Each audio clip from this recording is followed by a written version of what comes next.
O radiant Apollo, son of Leto, with your golden lyre and silver bow,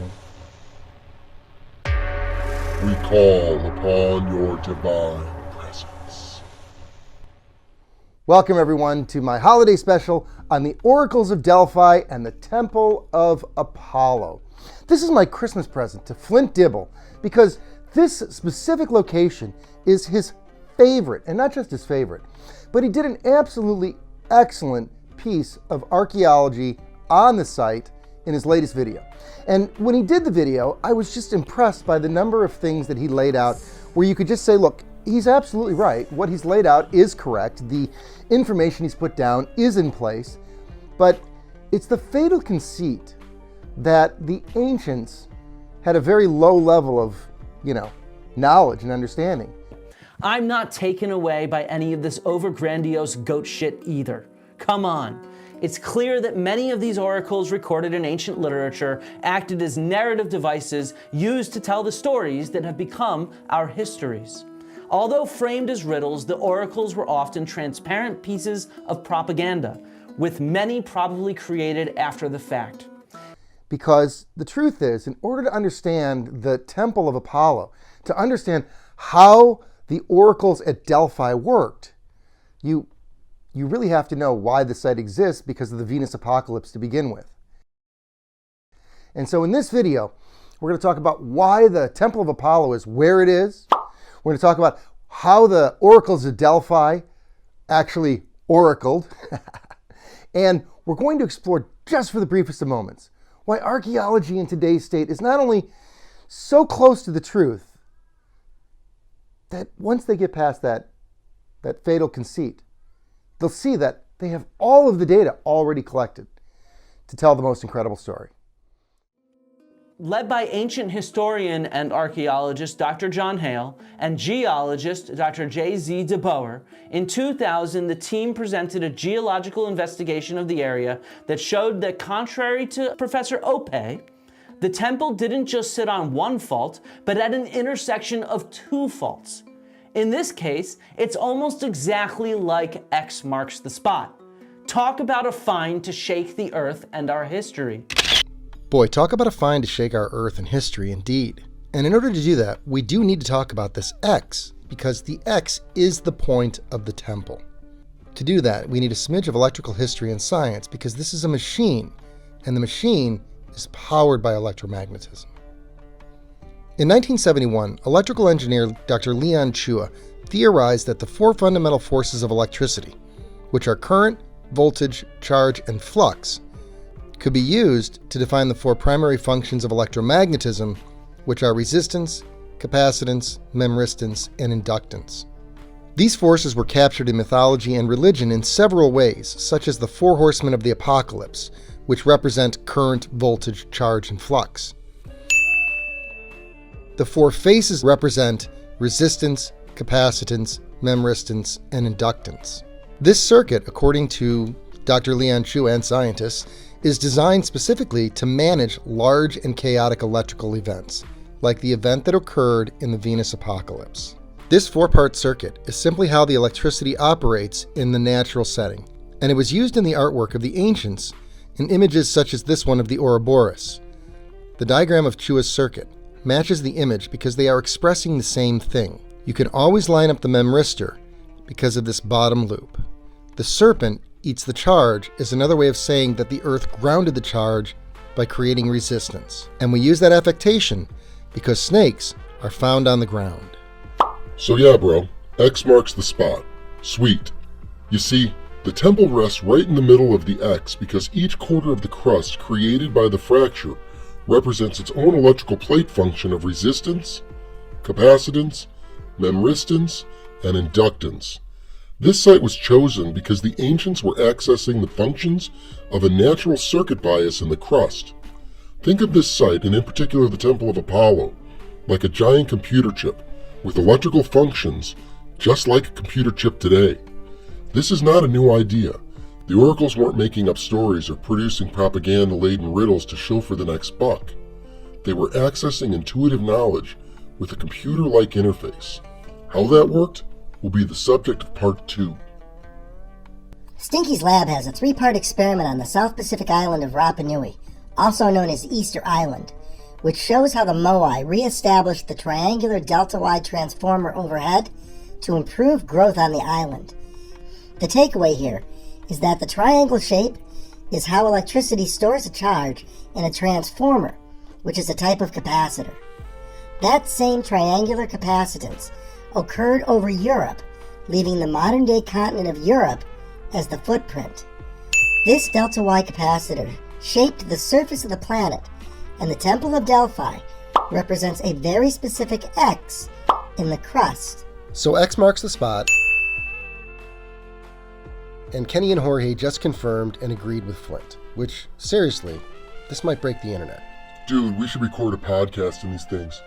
I'm sexy as fuck with this beard. Oh yeah, I don't think I'm done using this avatar. Haha. Delphi doesn't just sit at any junction. These islands represent positive and negative electrical charges in a static electric field, and they are exactly where they are supposed to be in the global electric circuit, and they still produce the same electrical function today they did when the apocalypse created them, but at a much lower potential. But it is measurable, and I feel like Flint and I should take a field trip. The Earth. I simply cannot get this point across enough. I'm not usually a romantic person when it comes to archaeology. It's my job after all. But the feeling at this site is. It just is.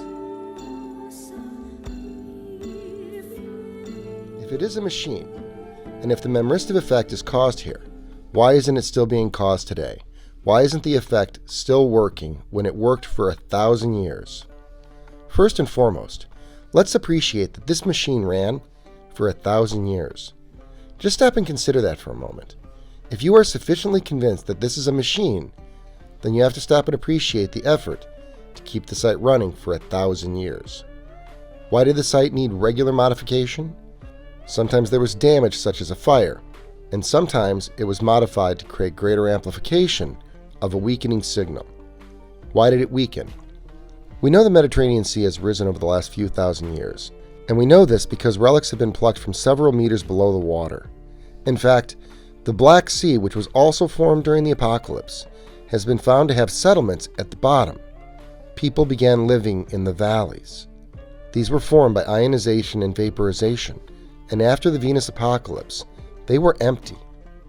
That they are now full of fresh water is evidence of the flood. One of the ways the machine worked was by taking advantage of the change in elevation from sea level to the temple. In the earliest days after the Venus apocalypse, when there was little water at all in the Mediterranean Sea, during the day, the basin acted like a receptor, storing the heat. It pulled up a stream of electrons, and at sunset, the polarity changed in the region. That was the signal access. The stream of electrons, directly linked to the core of the Earth, was focused at the oracle, who sat directly over the representative water stream it created. In that water stream were gases, pushed up under the pressure of the resonating chamber above. The next part is really important, because a legend about the site is going to explain the part known as the navel of the world, which is fundamentally why this site exists here. It is called the navel of the world because these 4 crustal plates don't just fracture here on the surface of the planet, but rather they are complete and separate plate structures reaching to the grounding core of the planet. This site is literally tapped in, like a navel, to the Earth. I'm not describing ley lines. I'm describing an electrical circuit with a grounded connection to the core, which is something that geological science has already begun to discover. Delphi Navel of the World summarizes the legend nicely, and it really drives home the key point of our story: location, location, location. Legend has it that Zeus simultaneously released 2 eagles, one from the east and the other from the west, to indicate the center of the world. They met directly over Delphi. Now a sacred stone marks the spot. Since Zeus starts this, we have to know where Zeus is. Location 1 is the location of Zeus Potter during the Venus apocalypse, with a positive downward pressure on the Earth's magnetosphere. Like a balloon, because of the positive downward pressure of the magnetosphere here, a low pressure front formed out over here. The intense negative electrical charge differential caused the surface of the Earth to ionize and vaporize into the air, leaving the scar we call the Mediterranean Sea. These fields of resistance are the forces that formed the Mediterranean Sea. What are the shapes that the forces formed? Zeus simultaneously released two eagles, one from the east and one from the west. Recall from earlier that the eagle is the fierce resistance in the sky. In the omphalos of Delphi pictured here, we see the birds looking away, representing like charges which repel. So our eagles should not be looking at each other. The island of Cyprus represents the eye of one of the eagles, and the head and the beak then slip into place, and you can see the discharge shape left in the surface by the waves of electromagnetism. This is our eagle in the east. Since we are looking for something inverted on the west, we simply need to find the eye, which is the island of Mallorca, and the eagle of the west then comes into focus. The ionization created by Zeus vaporized the crust, and above the earth, survivors saw two eagles' heads pulled into the air, one from the east and one from the west. In the very middle, connecting them to the ground of the earth, is the navel of the world at Delphi. This location was chosen because of its position to the eagles, which powered the machine in the middle. Location, location, location.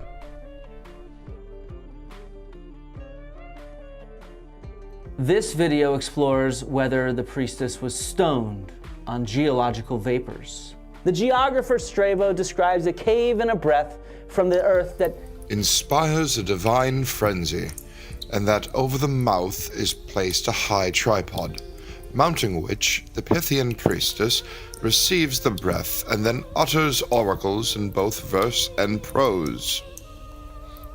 I want to start with the question of vapors. Were vapors part of the ritual? And they certainly were. The third temple burned according to records, and methane, ethane, and ethylene are all very flammable gases. So we have a report of gas, a smell of gas, and an explosive gas. Sounds like Friday Night with Kenny. Mind you, these buildings are made of stone, and so any fire must have been fed by additional fuel to take down an entire stone building. The encoding of how the temple works is found at many levels, definable in this Attic red figure Kylix from Volcae, which is in Italy, and this is from circa 440 to 430 BC. It depicts the king Aegis in front of the Pythia at the Oracle of Delphi. Note the image is divided in two and encapsulated in a circle. Not to be too obvious, but the oracle, who sits within the circle, is also sitting within the phi. Phi represents the golden ratio, the Fibonacci sequence of the situation. Electricity occurs in straight lines, whereas the magnetic field can be round. What we are talking about happening in this image is something occurring in an electromagnetic bubble. The characters represent the characters mentioned, but also the male and the female, or the positive and negative polarities of the situation. The man is touching the ground, but the woman is not. He is grounded, she is not. The woman sits on a chair with fluid arc arms reaching up to her, like a magnetic field to further separate her from the ground. The round spindles on the arm seem to be focusing something, perhaps the induced magnetic field produced at a right angle to the charge. The man is electricity and grounded. The woman represents not only the negative space, but the magnetic field of the seat and the magnetic space in the center of the circuit. The four parts of the circuit are delineated around the outside in these squares. These spindles represent the memristive discharge force used to access the field of information. But how? A now declassified document by Lieutenant Colonel Way McDonnell and father of modern prosthetic medicine amongst many other medical accomplishments, Dr. Itzhak Bentov, wrote in a paper known as The Analysis and Assessment of the Gateway Process that access to a standing wave through transcendent meditation can offer access to information. And so if the entire thing was about a standing wave, then this is a resonant chamber, and above the resonating chamber was the resonator, or otherwise what we call the theater. creating a standing wave above the site at Delphi. The creation of the wave could only be done at a very specific time each year, according to Flint. The oracular priestess, known as the Pythia, down in the sanctuary at Delphi, only gave prophecies 9 times per year. On the 7th day after each new moon in the spring, summer, and fall. And what would happen if the field were, say, not in alignment and someone tried to use it when they weren't supposed to? When he showed up, he's this wealthy Roman dude. It wasn't the 7th day of the month when the oracle should have been in operation. And instead, this wealthy, arrogant Roman forced the priestess to go into the chamber and reveal prophecy. She went into a divine frenzy and her speech changed. However, it was not a success. In a second vivid story told by Plutarch, our best eyewitness from Delphi, things go even more wrong. Again, the priestess should not have gone down, as the rituals showed it to be the wrong time. And again, she was forced into the chamber. There's a similar description of a frenzy, and she tragically ends up dying from this event. Yeah, someone died. Their mind was pulled apart in the memristive field. The field is only aligned on the 7th day after the new moon. That's it. Any other time, the wave is unstable and could kill someone. There's one thing left that we have to address about the temple and how it works, and that is, why is it the temple to Apollo and not a temple to the moon if the rituals are performed in accordance to the moon's cycle? In Persia, there is an ancient Zoroastrian name for men, Maz, and Maz is named after the planet Mars, and it means protector of the moon. Mars has several stories, with Achilles' heel being the most common story of its demise. The planet blew out like a fuse, very much as proposed by Electric Universe researcher Andy Hall in his video, A Bad Day on Mars. Venus pressed down on the Earth, and the Earth pressed down on Mars, and Mars blew out. Had Mars not blown out, had Achilles' heel not blown, the moon would have been ripped apart, and life on Earth as we know it wouldn't have survived. Mars is the protector of the moon, and there is a sympathetic electrical connection, probably via spooky action at a distance, with Mars. And like the very real power of the rain dance, their homage to Apollo aided in the generation of the memristive field. When the temple to Apollo was operating, McDonnell and Benthoff outlined what was available for them to access, and it includes problem solving, patterning, color breathing, remote viewing, living body map, travel into the future, travel into the past. Why were the riddles and stories written the way they were? They were encoded with a very special kind of encryption, one that was meant to not be broken until the most perfect of times, like the one right now.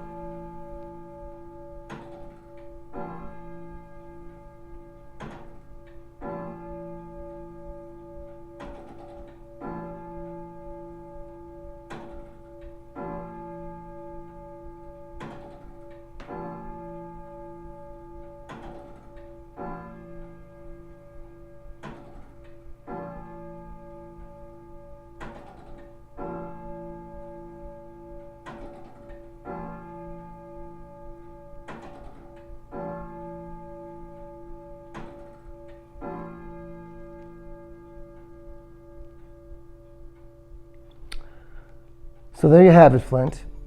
It is midnight on the solstice eve, and I have supported every finding in your work because what you've laid out is, frankly, excellent archaeological work and research on the site.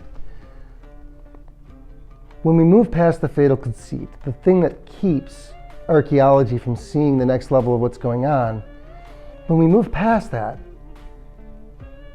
we'll suddenly understand why these symbols emerged in our society and why we're so drawn to them. There is such a rich panoply of our history in mythology. It's not propaganda, and it wasn't written after the fact. It was human consciousness capturing something in a story that had legs, that could stay, that could carry us thousands of years down the road until our, frankly, traumatized society could realize what had happened to us. in our not so distant past. And so this is my Christmas present to you, Flint Dibble. I hope you enjoy it, and I do hope that you take it as a serious entree into the electric universe of archaeology. My name is Dr. Stinky McDougal. Happy solstice, my friend. Peace out. After all, there was no greater prize than the future.